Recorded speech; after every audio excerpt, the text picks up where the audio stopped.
नमस्कार।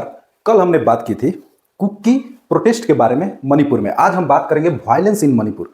देखिए किस तरह से इंक्रीमेंट होता है। ये कहानी एक प्रोटेस्ट से शुरू हुई, बहुत सारे मतलब इसके इमीडिएट काउज हैं और जिसके चलते ये एक बहुत बड़े वाइड स्प्रेड फैला हुआ पूरे मणिपुर में। कल हमने क्या बात किया था, एक सिंगल डिस्ट्रिक्ट का बात किया था, चौरा चांदपुर का। चौरा चांदपुर में जहां पर थोड़ा बहुत डिस्टर्बेंस था वो भी एक एक्ट को लेकर के, लेकिन एक दिन में ही वो सारा प्रोटेस्ट एक बहुत वाइड स्प्रेड वायलेंस में तब्दील हो गया। और वायलेंस इतना जबरदस्त कि वहां पे शूट एट साइट,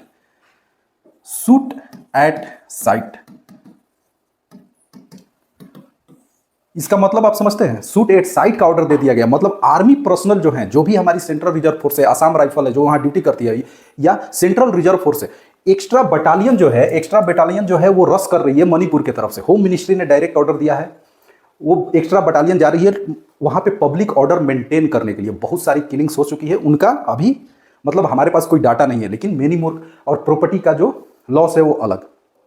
तो ऐसा क्या हो गया इस प्रोटेस्ट में, आखिर ये वायलेंस में क्यों बढ़ गया?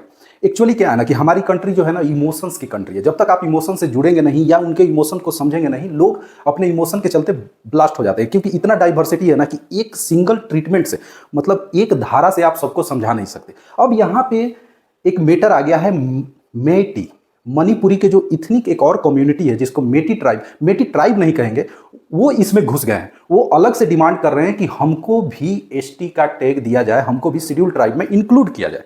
अब थोड़ा सा मेटी कम्युनिटी के बारे में हम जान लेते हैं।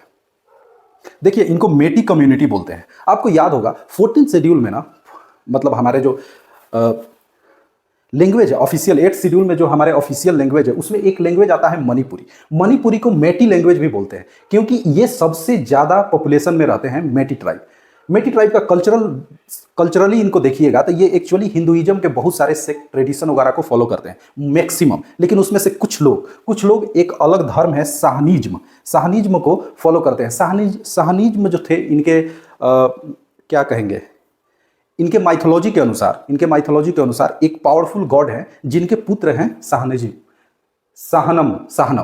तो साहनम को कुछ लोग फॉलो करते हैं, मतलब एक पावरफुल गॉड के पुत्र को फॉलो करते हैं। और पावरफुल गॉड का मतलब क्या, जो हमारे त्रिदेव में से हैं उन्हीं में से एक का, ये भी हिंदुइज्म का ही है।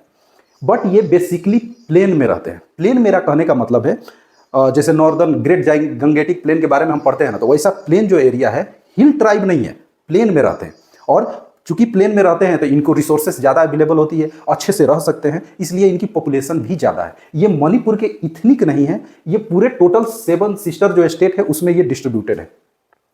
आज हम किसी पर्टिकुलर डिस्ट्रिक्ट का बात नहीं करेंगे, आज हम पूरा मणिपुर का बात कर रहे हैं। क्यों? क्योंकि पूरा मणिपुर अभी जल रहा है। इन्होंने उसी में, मतलब उस प्रोटेस्ट में ही इन्होंने शामिल होकर के ये कहा कि हमको भी एसटी का ट्राइब आप दीजिए, हमको भी शेड्यूल ट्राइब में शामिल कीजिए। तो ये है मेटी। इसमें और कुछ नहीं बचा, मतलब आगे देखिए तो मिजोरम के, इसके जस्ट नीचे देखिएगा ना, ये लटका हुआ जो देश है, स्टेट है, उसको हम मतलब उसका नाम मिजोरम है। वहाँ के चीफ मिनिस्टर ने आनंद फानन में मणिपुर के चीफ मिनिस्टर को कॉल किया और उनसे रिक्वेस्ट किया कि हमारे यहाँ की जो इथनिक है, जोहन थल्क एक और इथनिक कम्युनिटी है। एक बात मैं बोलूँ, इधर 7 सिस्टर तरफ जाइएगा ना, तो जिस तरह से लैंग्वेज चेंज होता है, मतलब पानी चेंज होता है, ऐसा एक मन भी है कि 3 किलोमीटर पे पानी, 5 किलोमीटर पे लैंग्वेज। तो इधर इतने इथनिक ग्रुप हैं और इथनिक ग्रुप में भी सब ग्रुप है। तो ये जो जोहन थल्क जो इथनिक ग्रुप है ना, ये चाइना, म्यांमार, इधर नीचे में क्या है, इधर से म्यांमार है, ऊपर से चाइना है। तो चाइना से बिलोंग करते हैं और म्यांमार से भी बिलोंग करते हैं। मतलब ये लोग, ये जो हैं वो चाइना में भी मिलते हैं, आपके म्यांमार में भी मिलते हैं। इधर के जो पॉपुलेशन है ना, उनका दूसरा टाइप का फिजिकल स्ट्रक्चर भी होता है, मतलब चाइनीज वगैरह से वो ज़्यादा मैच करते हैं। तो उन्होंने कहा कि ये जो आंदोलन हो रहा है, ये जो वायलेंस हो रहा है आपके मणिपुर में, उसमें हमारे इस इथनिक ग्रुप को भी खतरा है, तो प्लीज टेक केयर कीजिए।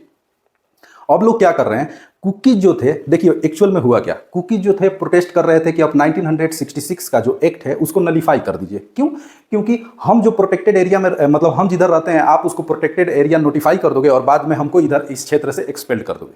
वो उनका मैटर था। चौरा चांदपुर में थी स्थिति, उसको मेंटेन किया जा सकता था। तभी वहाँ पे स्टूडेंट यूनियन है, student union of all tribes ने आंदोलन कर दिया और इसी में मैटी के लिए एक प्रस्ताव रख दिया गवर्नमेंट के सामने कि देखिए वो सब कुछ ठीक है लेकिन हमको भी एसटी कैटेगरी में डाला जाए। अब लोगों का कहना, मतलब उधर का कहना है कि उनके हिल ट्राइब्स होते हैं, मतलब जो अंडुलेटिंग क्षेत्र में थोड़ा डिफिकल्ट रीजन में रहते हैं, उनको गवर्नमेंट बहुत सारा चीज स्पेशल रीजन के तौर पे स्पेशल पैकेज देती है उनके डेवलपमेंट के लिए। लेकिन मैटी के साथ प्रॉब्लम यह है कि ये प्लेन में रहते हैं, इनके पास ऑलरेडी रिसोर्सफुल है और इनकी पॉपुलेशन भी सबसे ज्यादा है।